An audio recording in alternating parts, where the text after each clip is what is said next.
The Muslim sects have also been decimated. Violence prevails against Muhajirs, Shia, and every other group you can name, which is not accepted by the mainstream, Sunnis probably. Whereas in India, you would find every strand of Muslim doing their business, their children getting educated, fellowships are being given by the government. So across the board in India, if violence is happening to make Muslims get affected, itself is a fallacy as a statement. It cannot be so. Each province and its police are different. Our senior editor Pallavi Ghosh is joining us. Pallavi, can you give us more context on Nirmala's statement that she made about the situation of Muslims in India? There has also, I think she's also, veiled attack, reflecting on many points which are raised by some opposition parties, some write-ups we often see in the Western media, that in India, their minorities are being targeted and that this government doesn't even care about them and it only government believes in polarization. So Nirmala Sitharaman abroad, when she's in America for a part of the G20 meetings, making this point, I think, is also aimed at these critics and also a political message she's trying to give out to the Western world that what you hear about her is absolutely wrong. All the welfare scheme of the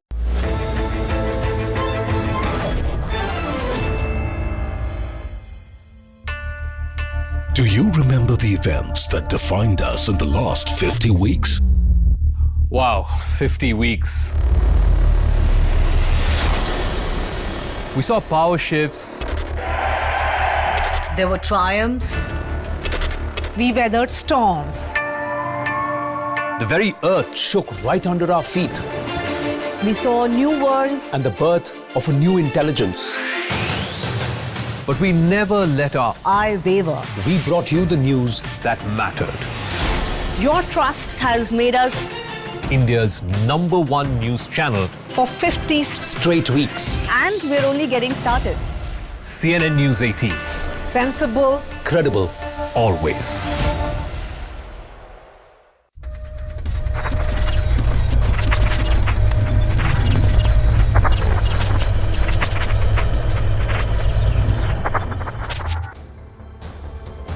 Good evening, hello and welcome to the News Epicenter. I'm Anusha Soni. There's fresh trouble brewing within the Rajasthan unit of the Congress party. Congress leader Sachin Pilot staged a day-long dharna against Rajasthan Chief Minister Ashok Gehlot. Mr. Pilot alleged that the Gehlot-led state government has not taken any action in the corruption cases against BJP leader Vasundhara Raje, who was the Chief Minister of Rajasthan from 2013 to 2018. Now, Sachin Pilot has termed this as a fight against the corruption. The party high command sees it as an anti-party activity. The disgruntlement and the dissatisfaction of Sachin Pilot is well known. After an open rebellion in July 2020, the present dharna by Sachin Pilot is indeed his political assertion ahead of Rajasthan Assembly election. What does Sachin Pilot stand to gain through this dharna? Is this merely a political point for better bargaining powers? Or is this the beginning of a fresh storm that could lead to a split within the Rajasthan Congress? Our focus on News Epicenter tonight.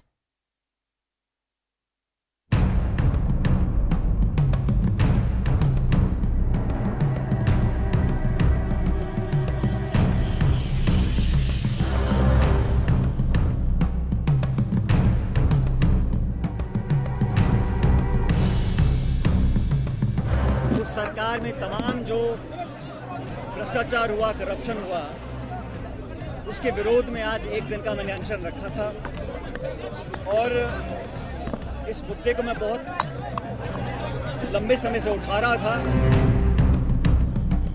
इसके बारे में हमने राजस्थान के जो प्रभारी महासचिव हैं उनसे कहा है, राजस्थान का प्रश्न राजस्थान के प्रभारी महासचिव से पूछेंगे तो सही रहेगा।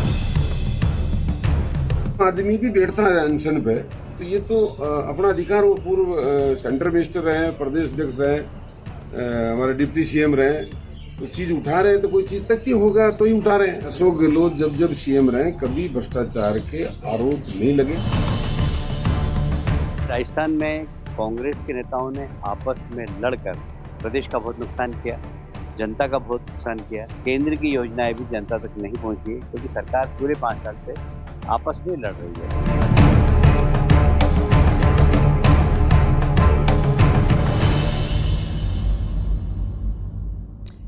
Well, joining us on the broadcast is Tom Varakan of the BJP. He's joining us on the broadcast. We also have Mr. Abhijit Majumdar, the consulting editor of First Post, with us on the broadcast. Mr. Majumdar, coming to you first. How do you see the move by Sachin Pilot? A mere political assertion in the run-up to assembly election to remind the Congress party of his prowess? Or this is the beginning of a bigger trouble for the Congress party? Is this for me? Yes. Abhijit ji, aapke liye, for you. Hello. Mr. Majumdar, if you can hear me. All right, we'll try and fix that connection with Abhijit Majumdar. It seems like he has a problem listening to us. Mr. Tom Varakan, I'm coming to you, and I have to ask you this question because each time there is a trouble within the Congress party, the obvious thing which is said is, look, this is courtesy the BJP. You are creating troubles within the Congress party for your own political benefits. You have done it in Madhya Pradesh and you want to do it in Rajasthan. That's what the Congress party says. Mr. Varakan. It's surprising, even if it rains in Rajasthan or they have a storm or a tsunami. Of course, tsunami won't occur in Rajasthan. Yeah. It is the BJP that will get the blame. I mean, that is standard operation of the Congress party. Now, the situation here is this young man has been protesting too long. He has raised this issue earlier too. And there was some kind of a reconciliation, and then he was promised the sky, and that's not delivered. I've known his father a long time back, and I find there is a parallel happening here too. Yeah. The father was like, he was connected with the ground, and he was always a winner in terms of elections and what have you. And the issue of dissent started at one stage. And that was growing. And of course, he met with a tragic end. That's another story for another day. But let me tell you, this young man has been protesting for the right reasons. They promised to look into the corruption of the BJP, okay? The BJP, and why is there no investigation? Now, this is, from the point of view of the Congress, he is within the rule book. He has not said anything against the party, and he is demanding that this corruption issue should be looked into. Gehlot, as is a well-known magician, he plays his magic and he makes it sound that this is anti-party activity. And you have the in charge already from some station outside Rajasthan saying this is anti-party activity.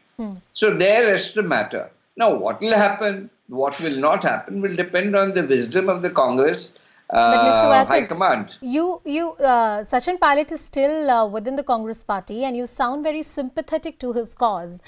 Should we see this as some kind of a door ajar with the BJP for Sachin Pilot? See, I mean, I've known this young man. I've known so many people there. I mean, there's no soft corner for anybody. Yeah. We are political people, friends, yes, ideologically different. But, you know, there is a cause for which he is fighting. And that's part of their manifesto. Now, there is another indicator that you have compromised with corruption. You know, the take is different. So this magician is trying to say that, look, this man is anti-party. Now, I think it is the wisdom of the Congress party to decide what is anti-party and what are the limits of anti-party. Okay. But yes, BJP does not have to depend on any of these circuses that is going on there. We have our ground feedback. We are doing well.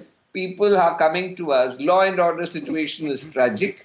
There are indications of women being not only harassed, raped, and murdered. Okay. And there's nothing happening. Sticking to what Sachin Pilot is doing and what this means for the Congress party. Mr. Sanjay Jha is also joining us on the broadcast. I believe Mr. Abhijit Majumdar is also back. Mr. Jha, coming to you first. Mere yet another spectacle of infighting within the Congress party, or perhaps the sound, of a bigger trouble brewing in for the Congress party? To be honest, I wish the Congress had acted upon the problem that it is facing today long time ago. In politics, as in life, you can't airbrush a very visible challenge. and just kind of following some old archaic style of management, which is that you defer taking a decision in the hope that by some miraculous intervention things will address themselves. It doesn't really happen that way. You got to take tough calls. These are powerful leaders. Both Mr. Pilot and Mr. Gehlot have their own formidable track record. But the truth is that the Congress really should have been on top of this, because there's a Rajasthan election coming up. And we have been talking about this public spat between Mr. Gehlot and Mr. Pilot for a long time. Now, I want to just kind of, cut to the chase and give you a very reductionist argument. All the Congress party has to do here is to say, listen, between Mr. Gehlot and Mr. Pilot, both of them are good candidates. They have their pluses and minuses. Who is my future for Rajasthan? And I think that answer is pretty straightforward. Mr. Gehlot has been a chief minister 3 times. Sachin led the Congress effectively to the last election victory, has wanted to be the chief minister, believed he owned it, was denied. 5 years have gone. Mr. Gehlot has already been a chief minister. If even now, Mr. Jha, I don't know if it is going to be that simple for the Congress party, because if it was so simple, a 2 plus 2 math, then I believe the Congress party would have done it. Abhijit Majumdar, coming to you, is this does this problem have a solution in the first place? I mean, it's easy to blame the leadership of the Congress party and say, look, this is an infighting you've not taken care of. But back in 2020 as well, there was an intervention by the Congress High Command. The Gandhi siblings came in, they pacified, Sachin Pilot and said you should be back into the party. But clearly the issues, the key issues, the core issues have not been addressed. Are they even capable of being addressed by the Congress party? Yeah, you're right, because the Congress had 5 years to solve this problem. I mean, every state does not necessarily have to have one big leader. There will be states, and it's great for the party if there are 2, good leaders in a state. But in Congress's case, it has made that advantage into its weakness, into its vulnerability. It has not been able to satisfactorily show Sachin Pilot a roadmap within the party. It is actually, and remember this, that this is not a old timer like a Digvijay Singh or a Ghulam Nabi Azad or anybody. These are people, Jyotiraditya Scindia, Sachin Pilot, even Milind Deora has been, speaking about the need to sort of reform the party and about the leadership. So, we saw Kesavan join BJP. Now, these are young people. Many of them have been extremely close to Rahul Gandhi, Priyanka Gandhi, the whole the younger Gandhi, generation. But still, they have not been able to find a solution, so much so that they have had to come out openly like Sachin had today. And Sachin is an asset. Sachin is extremely articulate. He's a popular. People like him. Even even people who support or vote for the BJP, like Sachin Pilot, or vote for some other party, maybe Aam Aadmi Party, they like Sachin Pilot. He is a mass leader, and if you see today's, his protest, you'll see that there were a lot of people there. Yeah. And he had the supporters pouring in from different parts of Rajasthan. And in some way, it was a show of strength. And the short bite, Abhijit, that he gave to the media, he said that, look, this is my fight against corruption, and these are issues that I want to raise for the people of the Rajasthan, and I'm going to do that. Syed Abbas is also with us on the show. Syed Abbas, the issues within the Rajasthan Congress are not new. We have spoken about them earlier as well. The point of discussion here is that what is it that Sachin Pilot stands to gain through this open dharna, which in many ways is a borderline rebellion. You've had senior people from the party high command saying that this is an anti-party activity, we're not going to support this. Well, Anusha, it's an open secret. Everybody knows that things aren't going too well with Ashok Gehlot and Sachin Pilot. Today, I truly think that the Rajasthan Congress is caught between the devil and the deep sea. The devil being the BJP and the deep sea being the rift between Ashok Gehlot and Sachin Pilot. The fact of the matter, if you closely notice, not a single incumbent MLA of the Congress party is with Mr. Sachin Pilot. Neither do we see any banner hoarding during this protest of Congress party. So this clearly shows that here Sachin Pilot is a lone wolf. He might have a few supporters there, but even Congress abhi majboor hai, because most of the large MLAs are with Mr. Ashok Gehlot. So therefore, even if the Gandhis want to do something about it, they're quite helpless. Because if they make a move against Ashok Gehlot, they lose the Rajasthan Congress, and where else will Congress rule today? So therefore, I think it's quite a flummox gimmick out there. What we see, I think Congress needs to get it together. Also, Ashok Gehlot, what is stopping him from taking a stand or taking a decision or an order of a criminal inquiry against the corruption done by the BJP? Is Ashok Gehlot is in a closed door exit cahoots with the BJP to stay in power? ये हो रहा है क्या कांग्रेस में? I truly think I stand with Sachin Pilot. Though he's a lone wolf. I want to raise both these points. I want to move to the second limb of the argument. We have spoken about how this is the classic problem of the Congress party with no solution in sight. Abhijit Majumdar, for the Congress party, especially for Sachin Pilot, what does he stand to gain? The elections are just around the corner. So he's clearly, at least in this term, not looking out for the chair of the chief minister. What does he stand to gain from the Congress party? Is this about having better bargaining power within the Congress party ahead of the crucial decision of ticket distributions? Or this is a warning signal saying that if you do what you've done to me in the last 2 to 3 years, I won't stick around?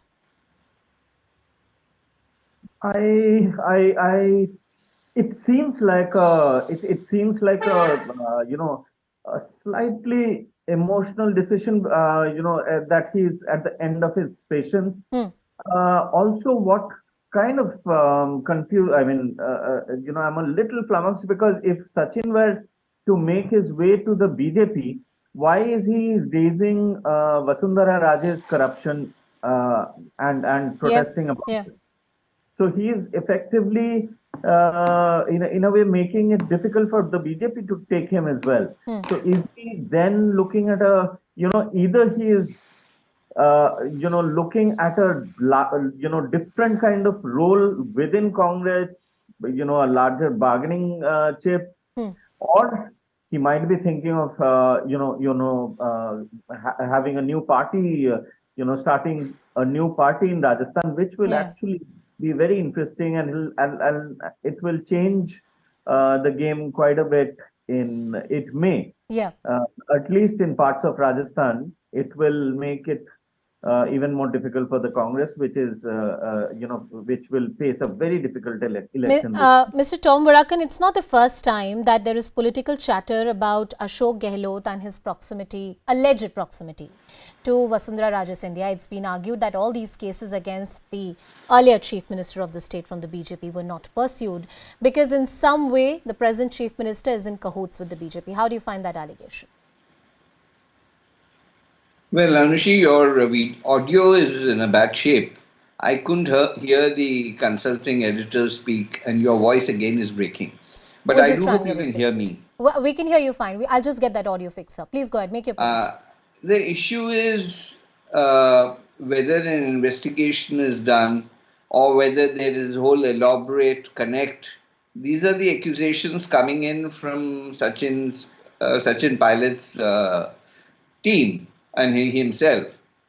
I mean, these are things that, chief ministers have known each other. Then the argument is she was not asked to leave the bungalow. These are courtesies normally extended to chief ministers. And I don't think it would be appropriate to read into it. Why was she not asked to vacate the place? There are certain old world courtesies extended. By that logic, you can't say that they have some kind of a deal going. The chief minister may be well aware that there is nothing in it, and then this young gentleman is trying to push for something which he believes is to be safe grounds, because he is not talking about the Congress corruption, he is talking about the earlier dispensations corruption. But what he did not say and what he meant to say is that there is a collaboration of corruption that both sides are corrupt and that Gehlot stands for corruption. So this is a very clever, matured game that Sachin is playing. That either way, look, corruption. You're part of the corrupt team. You are supporting corruption. That's the strategy he's adopted. Okay. Now it's for the High Command to decide what they want to do with Sachin and with Gehlot. Yes, Sayyid Abbas, a quick point from you, then I'll go to Sanjay Jha. Yeah, a quick point, to rebut my dear friend Tom Vadakan Saab. The fact of the matter, look at the way the BJP operates, the Congress operates. When the BJP operates, Rahul Gandhi is out of being a member of parliament. Tughlaq Lane, he's out. Also, Wayanad office, his phone line is cut, his electricity bill is shut. But when it comes to the same Congress taking an action against the corrupt cases where there is a substantial evidence, Ashok Gehlot ji does nothing about it. Why so? This clearly gives us a picture, which is we, the people of India, the Mango people, the Aam Aadmi, that there is something which does not meet the eye. There is a certain tacit understanding between Vasundhara Raje and Ashok Gehlot. Otherwise, why Ashok Gehlot being Congress is not doing anything to the BJP? This is absolutely shocking and ridiculous. Mr. Sanjay Jha, indirectly, or I would rather say to anyone who understands politics, even from the surface, it's pretty clear that the point Sachin Pilot is trying to make is that there's a reason why the present Congress-led government is not taking action against the earlier Chief Minister of the state from the BJP, Vasundhara Raje Scindia, pointing out to an alleged link or an understanding that exists between the two. Basically, he's trying to bracket the BJP and Ashok Gehlot together. See, the truth is that those corruption charges were serious, which is why it was something that the Congress promised to investigate and look into. Now, Sachin Pilot has got his own political brand in Rajasthan, and in my opinion, even pan-India in various constituencies. He is raising a very valid point. You're 9 months away from an election. And, end of day, why do you contest an election? To win, right? And I think he is raising today, I think he's killing two birds with one stone. And that's what politics is all about. Mr. Gehlot has not been extremely charitable in his articulation of what he thinks of Sachin. And I think Sachin has reciprocated that sentiment with equal gusto. I think the real challenge here is the fact that there will be a lot of people who will speculate, and I can see my friend Tom believing that. But let me tell you, I know Sachin well enough. Let me say this publicly on your program. Yeah. He is not joining the BJP under any circumstances. But why do you say so? Why do you say so? Well, you have a right. You can trust me or you don't have to trust me. That's your call. call. I'm just asking you. There must be valid reasons why you believe something like that, Mr. Well, Sanjay. I don't have to make a disclosure of that too. All I'm making a statement here is this, that the Congress party will stand to lose if they allow this drift, which should never have happened to begin with, to continue. Because politics is a competitive space, not just inter-political party, but also intra-political party. And as somebody rightly pointed out on your program, the Congress has an advantage or had an advantage of a surfeit of talent. Now, you can't afford to make that asset into a liability. And even today, it's not too late. It's not too late to address the problem. I mean, this, by the way, happens in the corporate boardrooms every day. You have conflicting interests. You get two people together. You sort out the problem. By assuming that things will, figure out a way and come election, will bury the hatchet, that's not the way to fight an election. And I believe Congress needs to wake up and smell the coffee, because the last thing on earth you want to do is to create another Punjab. Another Punjab or another Madhya Pradesh. Abhijit Majumdar, coming to you. Is this going the Scindia way? Is this going the Madhya Pradesh way? For the simple reason, Mr. Sanjay Jha says it with a lot of assertion and confidence that Sachin Pilot is not going to BJP. I said it to Mr. Tom Vadakan also that he sounds very sympathetic to the cause of Mr. Sachin Pilot. What is your assessment? If Sachin Pilot continues to remain dissatisfied within the party, this disgruntlement only goes in the run-up to the elections. What are the plausible options for him?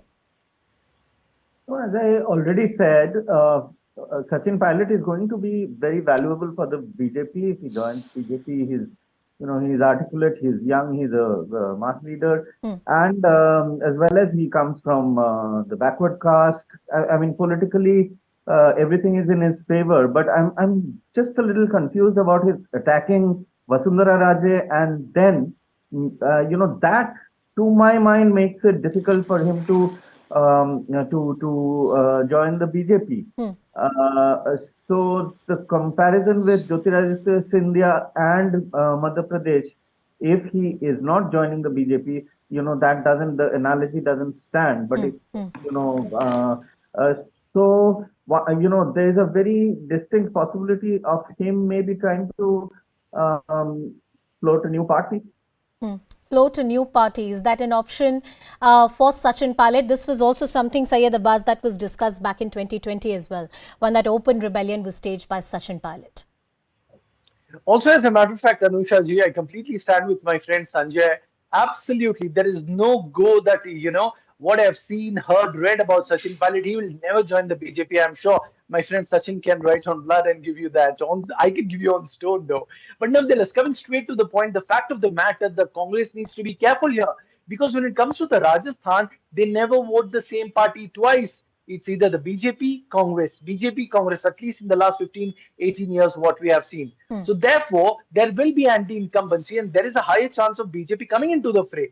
In order for Rajasthan not to go the Madhya Pradesh way or any other way, the Congress needs to stitch its acts together, keep the mighty foothold of Ashok Gehlot's MLAs along with the Sachin Pilot, and that is the art of politics. I think back in the days, Ahmed Patel used to do it beautifully. If they can bring in a new age Chanakya, and if Rahul Gandhi's Bharat Jodo Yatra really worked, let's hope for a better Congress. Otherwise, the political opposition needs a backbone in Congress. And if that goes afall, it's going to be a win-win for BJP. Mr. Tom Varakan, you've heard other co-panelists who seem to know what Sachin Pilot is up to very well. And Syed Abbas and Sanjay Jha are pretty clear in their head. They're saying Sachin Pilot will never join the BJP. Well, we have heard that before, and we have seen leaders then joining the BJP. Are the doors open for Sachin Pilot from the side of Bharatiya Janata Party? Good Look, there is no such issue right now. Can you hear me? I can hear you, sir. Please go ahead. Please go ahead. I said there is no such issue before us right now. People come, people don't come. That is purely their personal point of view. And if Sanjay and his friend believe that he won't come, I wish them best of luck. Because, politics is next 24 hours what happens, one doesn't know. But I'm not leaving any room to believe that they should be more careful of Gehlot rather than looking after Sachin. So my closing remark would be, please take care of Gehlot, because there may be trouble that way. What do you mean by that, sir? No, I'll leave it at that. I'll leave it to Sanjay and the other analysis to take a view. Okay. So my concluding remark is just this. Okay, I want to ask one more thing, then I'll go to Syed Abbas and other panelists as well, because all of them have some points to make. Mr. Tom Varakan, at the end of the day, the pot shots are taken at the erstwhile government in the state of Rajasthan, which was led by Vasundhara Raje Scindia and the BJP. Sachin Pilot is making direct allegations of corruptions, whatever he may have with Ashok Gehlot. One attack is at the BJP and the manner in which the government was run. I'm surprised that the BJP is sympathetic to the cause of Sachin Pilot, and you're saying right now that issue is not there on the table? Mr. Varakan? Look, when we believe in strengthening of democracy, if there's an underdog which Sachin Pilot is right now, we have our sympathies with him, because he is fighting for something. And he's underlining the fact that Gehlot is with corruption. My only submission is, don't look at Sachin Pilot alone, look at Gehlot also very closely, because these wise men, from Sanjay to the analyst who is here, they have a view. And my view is, please have a closer attention on Gehlot, which would be useful. Let's talk a bit more about the factor called Ashok Gehlot. Abhijit Majumdar, your thoughts on how Ashok Gehlot has held his fort? And despite multiple attacks and attempts by Sachin Pilot and various other office supporters, the kind of support Sachin Pilot has had from the party high command, Ashok Gehlot stands strong. That is because Ashok Gehlot is an extremely astute, sharp politician. I mean, he's probably one of the top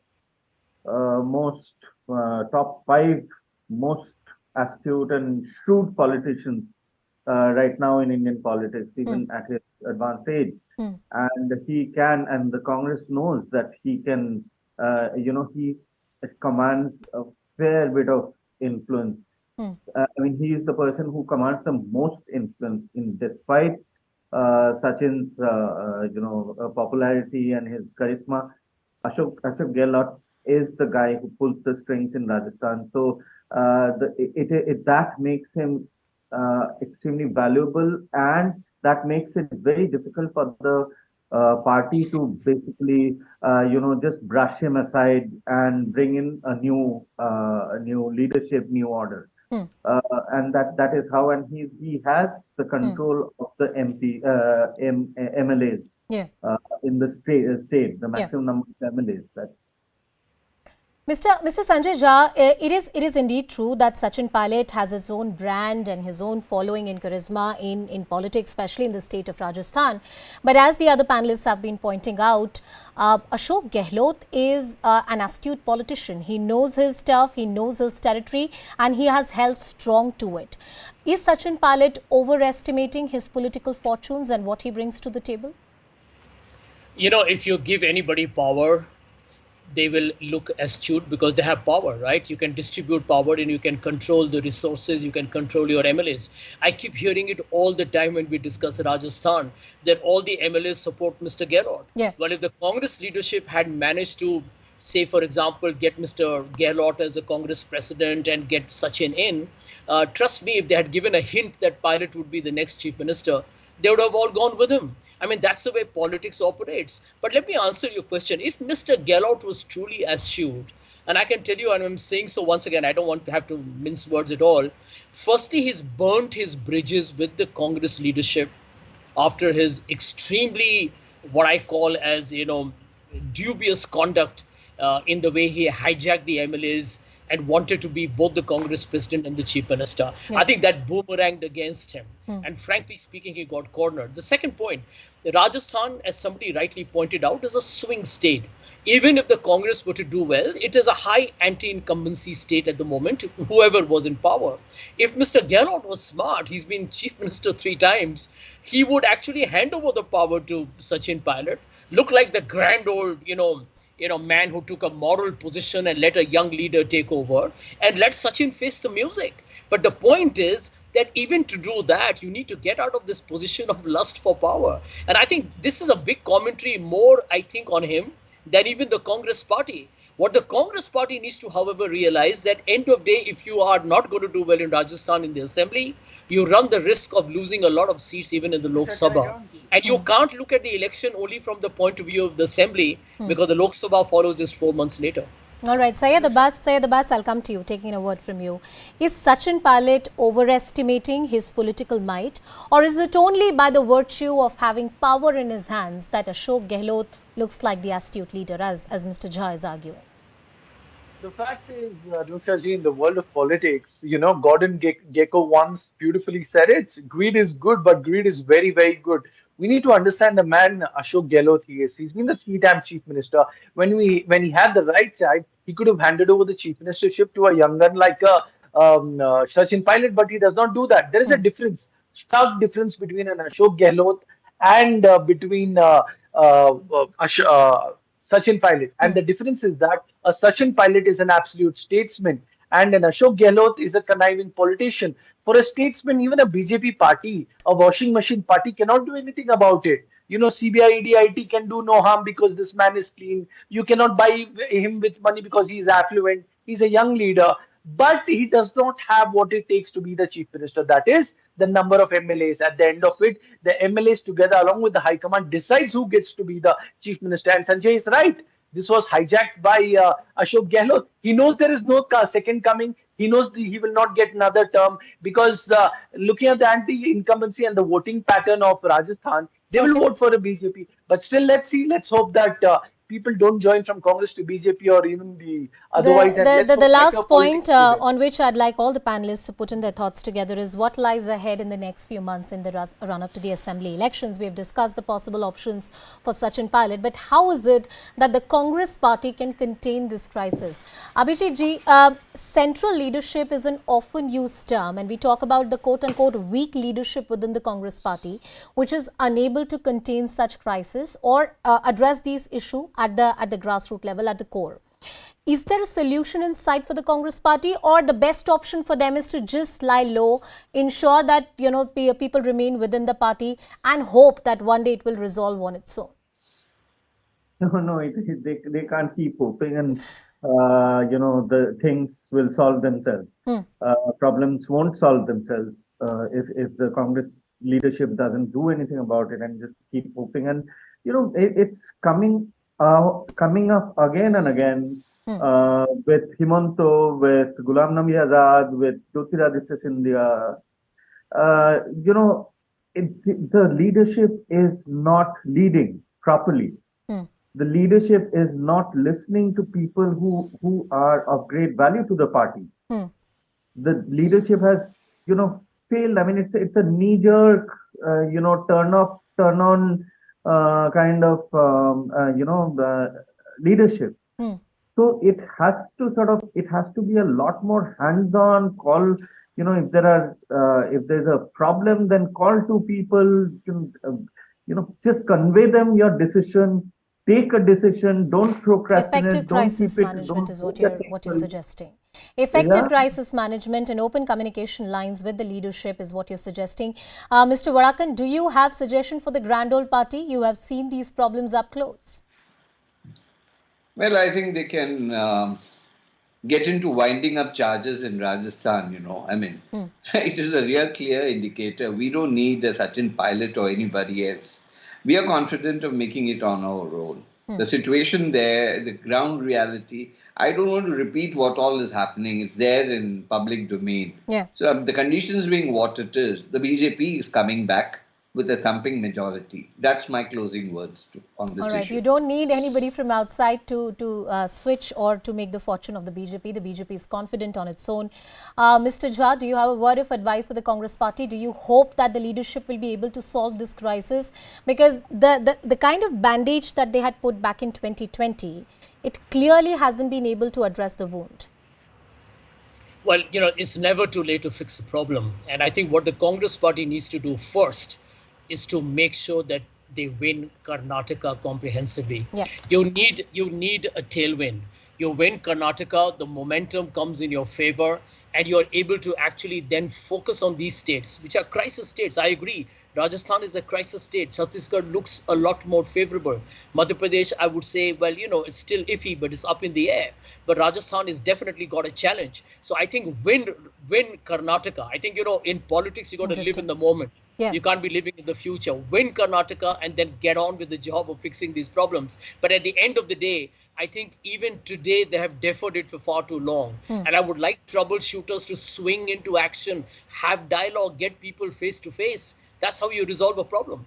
All right, troubleshooters to get in. And I agree with you there, Mr. Sanjay Jha, that the political victory or an electoral victory in the state of Karnataka is going to be very crucial for the BJP and more so for the Congress party, because that's from where the political messaging will go right. Let's see what happens, and if this time the Congress party is able to contain this crisis or not. I thank Mr. Tom Varakan, Mr. Sanjay Jha, Abhijit Majumdar and Syed Abbas. Thank you, gentlemen, for joining us on the broadcast. Well, indeed, these troubles are well known to the Congress party. Will they take another approach and address the issue at the core? That's a wait and watch. While shifting our focus to another big story of a day, in a major dole to the Stalin government in Tamil Nadu, the Supreme Court has allowed the Rashtriya Swayamsevak Sangh (RSS) to conduct march in the state. The bench of the Supreme Court rejected the DMK government's appeal against February 10 order of the Madras High Court Division Bench. The High Court had ruled that it is within the fundamental right of an organization to conduct such processions at public places, as they are well within their constitutional rights. The Apex Court also rejected the state government's move to refuse permission, citing the threat of attacks from certain banned terror outfits in the country. Arguing on behalf of the organization, senior lawyer and BJP MP Mahesh Jethmalani said that fundamental rights cannot be regimented like this, adding that earlier such events had passed off peacefully. Mr. Jethmalani also argued that if the DMK government is not able to fulfill its responsibility, they must buck up and they must ensure that the procession is provided proper protection. But this poses a bigger question. Was the DMK government's stand driven by law and order concerns, or was it a purely political one? Why is the DMK wary of an RSS flexing its muscle in the state of Tamil Nadu. Is the government afraid of the saffron inroads in the state, and more importantly, the kind of inroads that the BJP has been trying to make? That's our story that we focus upon.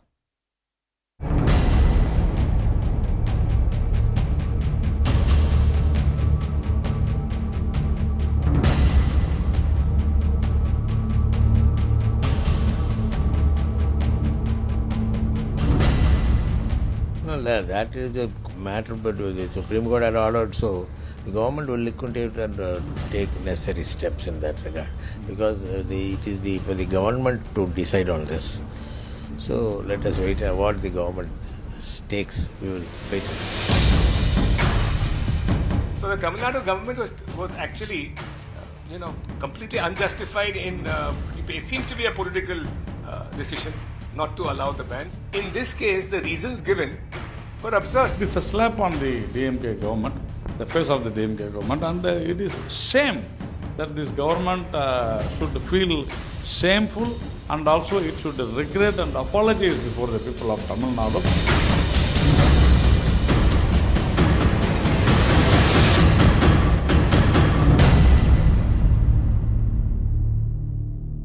Well, does DMK fear the saffron inroads? We'll ask that question to DMK as well. We are expecting Mr. Dharanidharan from the DMK to join us in a bit. Narayan Tirupati, the Vice President of the BJP in the state of Tamil Nadu, is joining us on the broadcast. Good evening, Mr. Narayan Tirupati. Thank you so much for joining us. An order which is a setback for the state government. There were law and order concerns that the present state government that they had cited before the Supreme Court, but the apex court was not convinced. They said, if a particular organization wants to take out a procession or a march, it is incumbent upon the elected state government to provide security. Yes, the government, says that there are people they have identified who will be attacking the RSS route march, and they know that these terrorist organizations, particularly the PFI, after the PFI which was banned, they will be attacking the RSS route march if it is held. So instead of arresting or taking action against them, the government says that we will ban the RSS route march. This is really funny, and also that it says that the law and order situation is very bad, and the government is not able to control the activities of the anti-social elements or the fundamentalist movements. So that is the main reason the Supreme Court has dismissed, and it has upheld the order of the Honorable Madras High Court. That is what the Madras High Court, Honorable Madras High Court had said, that it is your duty to maintain the law and order, where it is your duty to protect the people's right and the fundamental right of any organization, any individual. And the government seems to say something, differently because of the ideological differences. They are afraid of the. Let's ask all these questions. Ask all these questions to Mr. Salim Dharanidharan as well. He's joining us on the broadcast. Sir, thank you so much for speaking with us. Help us understand fundamental rights, right to peaceful protests. I'm sure they're not a one-way street, and no political body, organization or an ideology has the sole right to these organizations. If RSS wants to conduct a march, they should be allowed to do so. The argument is, and the Supreme Court seems to agree, that all the objections that were raised by the state government were not good enough for this march to be stopped. If there is a particular organization which is posing threat to peace and security, and I'm talking about certain banned terror outfits, then the state government must do its job instead of stopping the RSS from taking out a procession. See, the Supreme Court has given a nod for the RSS rally. I haven't gone through the contents of the Supreme Court verdict. They have their reasons, but we have our reasons too. See, you'll have to understand that there is no politics in this. There is no ADMK or DMK in this. It is the will of the people of Tamil Nadu. Since 1960s, all the parties ruling Tamil Nadu has not given permission for RSS rally. Be it Jayalalitha, be it late MGR, when they were ruling the state, they haven't given permission, citing that it can lead to law and order crisis. It is the job of the state government. Mr. Tirupati, I'll come to you. You rebut him, but let him finish his argument. Yes, Mr. Dharanidharan. Tamil Nadu is India's most harmonious states with least number of religious violence, communal violence. So it's a job of the state government to maintain law and order, and there has been intelligence reports. In fact, when the police did not allow for RSS rally to happen, it was based on the police intelligence report, which said there were possibilities for religious harmony being disrupted and for some possibilities for social unrest. In fact, the police asked for RSS to provide the list of members who are going to participate in the rally and give their membership card. But RSS does not have a membership card. So what happens if a third person comes and creates communal violence? And again, when you spoke about freedom of expression, see, freedom of expression ends when you punch in the air and someone's nose up. Mr. Dharanidharan, a few points that I want you to answer. Has what the earlier governments done in the state of Tamil Nadu an example for your government? Isn't your government with a difference that allows all point of view, driven by a development agenda, not driven by any kind of political ideologies? And if this entire issue was about the law and order situation in the state, then why is the judiciary not on your side? The Madras High Court Division Bench, the Supreme Court Bench, none of them seem to agree with your reasons. Then hence I think as a logical person I can say that they were not plausible reasons enough. Not exactly. Then why did the other parties also not allowed? DMK is also not allowed. ADMK is also not allowed. The other parties in Tamil Nadu is not allowed. So you have to look at the point I said earlier. When does freedom of expression end? Freedom of expression ends when you punch in the air and someone's nose appears. You'll have to look at the president. Whenever RSS has gone on a march, that has resulted in violence. Let's talk about the Ram Navami march that happened in West Bengal and 6 other states.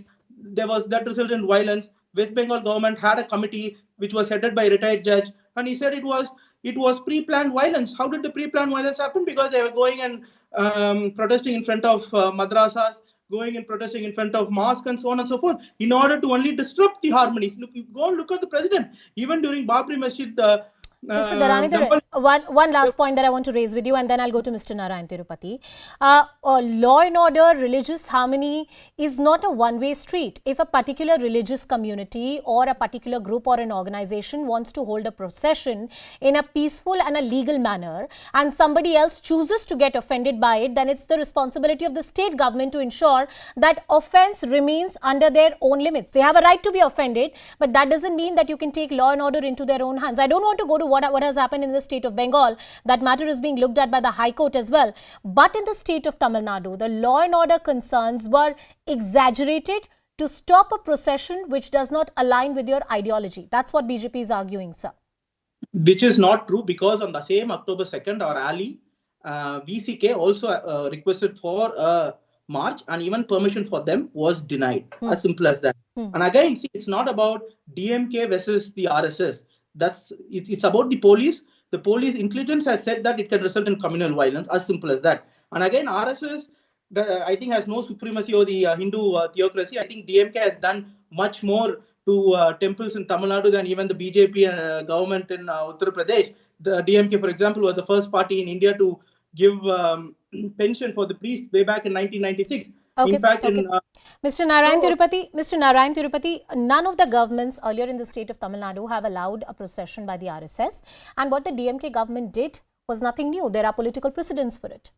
No, that itself is false. In fact, I have participated in many RSS route marches in Chennai city itself. So whatever Mr. Dharanidharan says is wrong. And it was only recent years that it was not allowed. I have participated on my own. So you have to understand that whatever the DMK says is false. Number one. Number two is that he was telling, sir, I was waiting for you. When I interrupted, she asked me to wait, so I waited. And number two is that he says that the DMK has done lot for temples.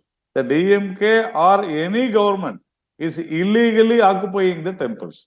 The HRNC is illegally occupying the temples.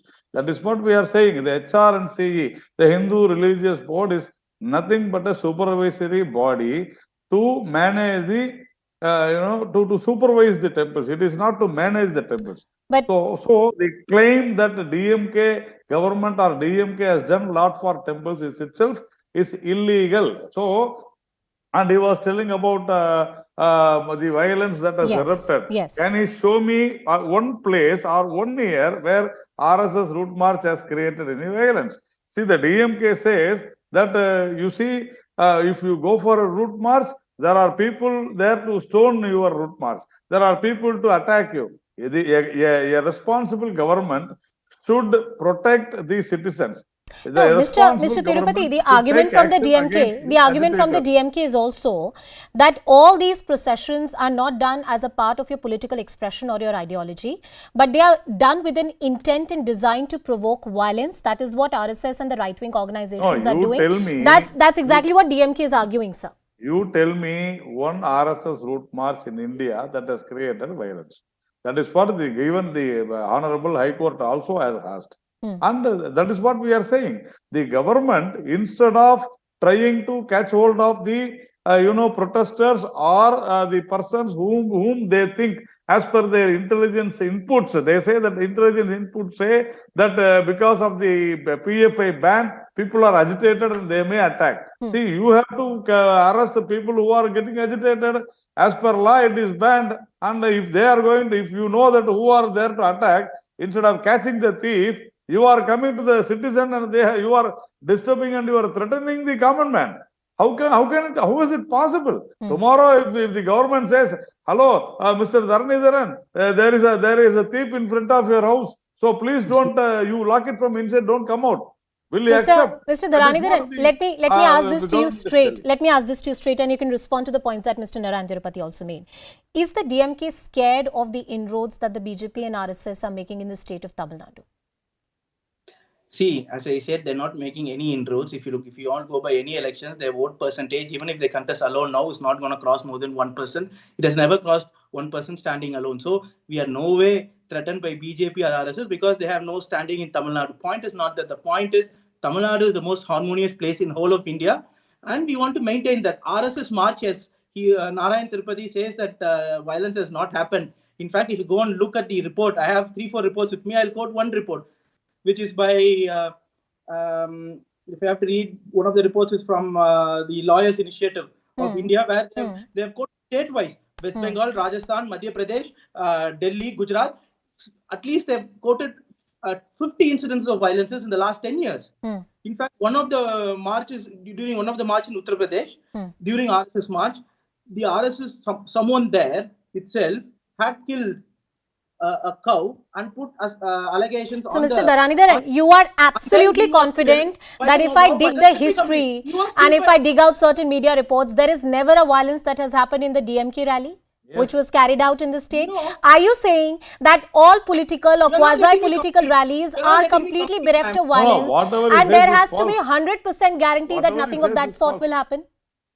Ma'am, you are not letting me complete. Please finish your point, sir. Please finish your point. I'm saying as recent as a couple of years back in Uttar Pradesh, during a rally, right, members of the rally itself, or who apparently took part, had killed a cow and put allegations on a Muslim, and then he was killed. And our investigations revealed, the UP police revealed that people who took part in the rally or who were part of the rally killed a cow. So those kind of incidents have happened. And if you look at any data before unlike UP, unlike UP, right now the law and order in the state of Tamil Nadu is in your hands. And if there are notorious elements, lock them up and arrest them. You would be able to do your job, isn't it, sir?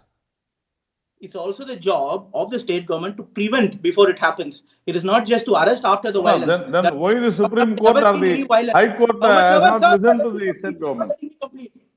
Sir, I never interrupted you when you spoke. That's what I'm saying. It is the job of the state government to prevent any violence from happening also. That is why Tamil Nadu is one of the safest states. Okay, my last question to you, and then I'll go to Narayan Tirupati. Then why didn't the courts agree with you if you have such legible points to make?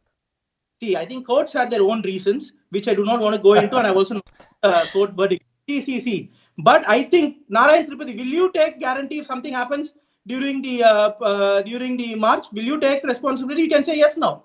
If any untoward incident happens, any communal unrest happens, will you say yes? Well, sir, that's a guarantee that needs to be answered in a court of law. I don't think any individual should be put in that position, including the DMK or the BJP. Yes, Mr. Tirupati, make your point. The DMK government never, anywhere. Understand?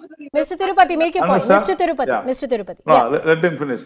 See, the DMK government has not mentioned anywhere, either in Supreme Court or in the Madras High Court, that there will be problems from the RSS or the RSS people. They have very clearly said that we don't have anything against the RSS, but in this, if this route march takes place, fundamental organizations like PFI, which has been banned, may try to create a law and order problem. And that is the reason they say that they are not permitting the RSS route march. Yeah. But Dharanidharan says so many things. But their government has not said anything. That is the reason the Honorable Madras High Court had said that it is your responsibility to stop the violence if somebody is trying to do it. So it means that the DMK has got no, they don't have the, heart, or they don't have the power to stop the, Okay. Last 30 seconds to Mr. Dharanidharan to rebut the arguments. Mr. Dharanidharan, Mr. Dharanidharan, please go ahead. See, in that case, Narayan Tirupati can say he will take responsibility if some untoward incidents happen during the march. You have to take responsibility, sir. The DMK government has to take responsibility. Sir, let me speak. See, let me complete. No, you are asking me a question, I am answering you. No, not me. The DMK government has to take responsibility. No, I never interrupted you. Mr. Dharanidharan, please. Mr. Dharanidharan, please. Mr. Dharanidharan, yes. Because we have responsibility, that's why it should be left to the police and the intelligence, which I said there are possibilities for communal violence. And even rally by alliance partner was not given permission. Have also said that research by Christophe Geoffroy, a French political scientist, also said whenever before elections, BJP has always tried to create communal unrest. Higher the communal unrest, higher the vote percentage they get, which clearly proves that BJP wants to create communal Mr. Dharanidharan, only the public order and law and order concerns are the only legible grounds on which an elected government or the law and order machinery can stop a procession, a political procession or a march. That's the law of the land, irrespective of the DMK or the BJP. And that rule of law has been upheld by the courts in this country. I thank Mr. Salim Dharanidharan and Mr. Narayan Tirupati for joining us on the broadcast. Thank you, gentlemen, for your time and for joining us on the broadcast. The Supreme Court clearly laying down that if there's a law and order concern, the state government must take the right measure. Well, we are slipping into a very short break. News and updates continue.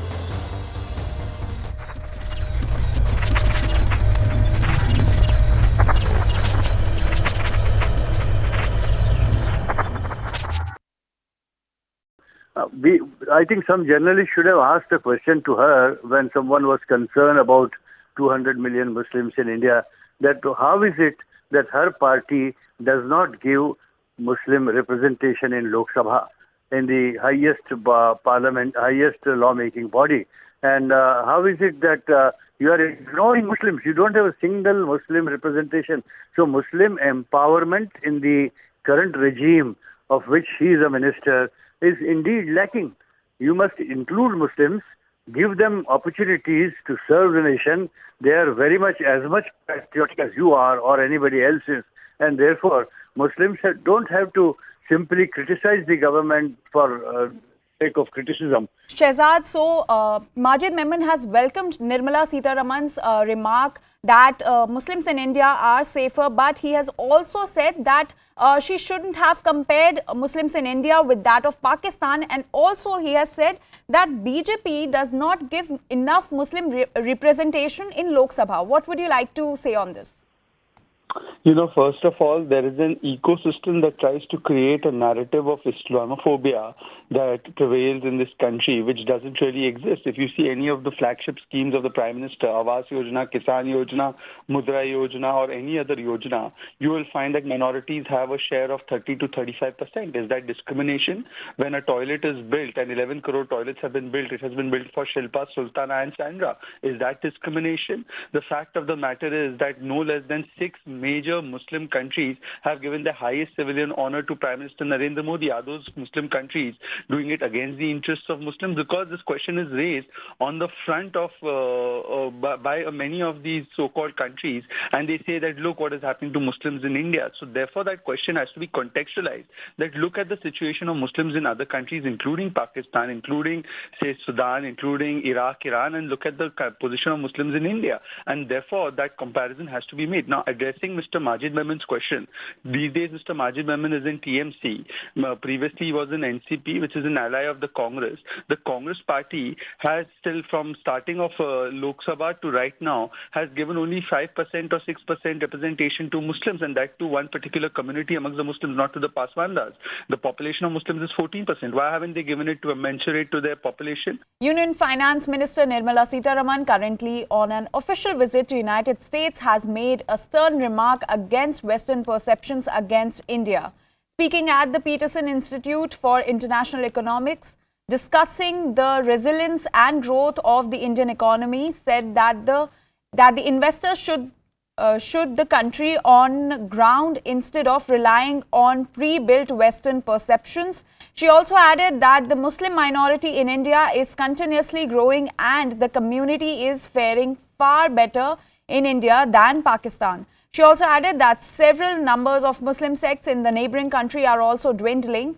Sitharaman also urged the World Trade Organization to become proactive in the country for the revival of the Indian economy post-pandemic. Let's listen into Nirmala Sitharaman. India has the second largest Muslim population in the world.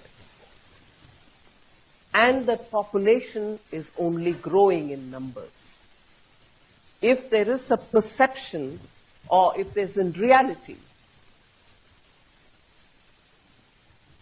their lives are difficult or made difficult with the support of the state, which is what is implied in most of these write-ups.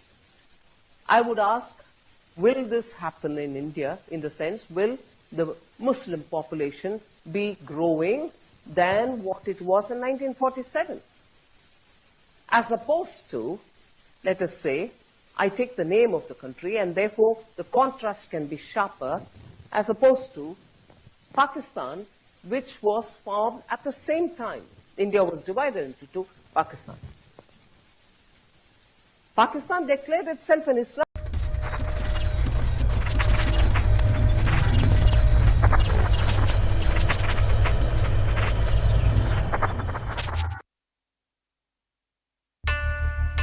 Do you remember the events that defined us in the last 50 weeks?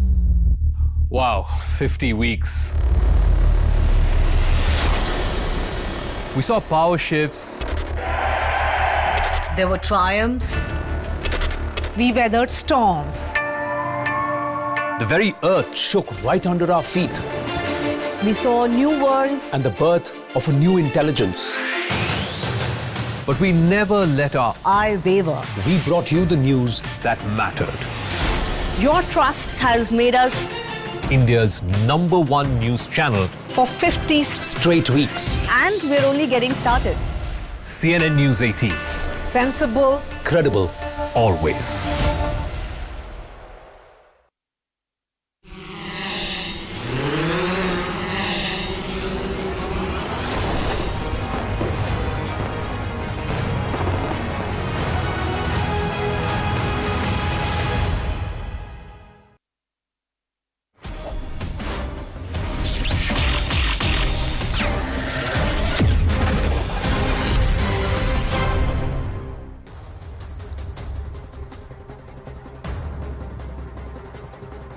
Namaste and Jai Hind, ladies and gentlemen. Thank you for joining us here on The Right Stand this Tuesday evening. In a big development and a setback to the Tamil Nadu government, the Honorable Supreme Court allowed the RSS to go ahead with its march in the state of Tamil Nadu to celebrate not just the 75 years of Bharat's independence,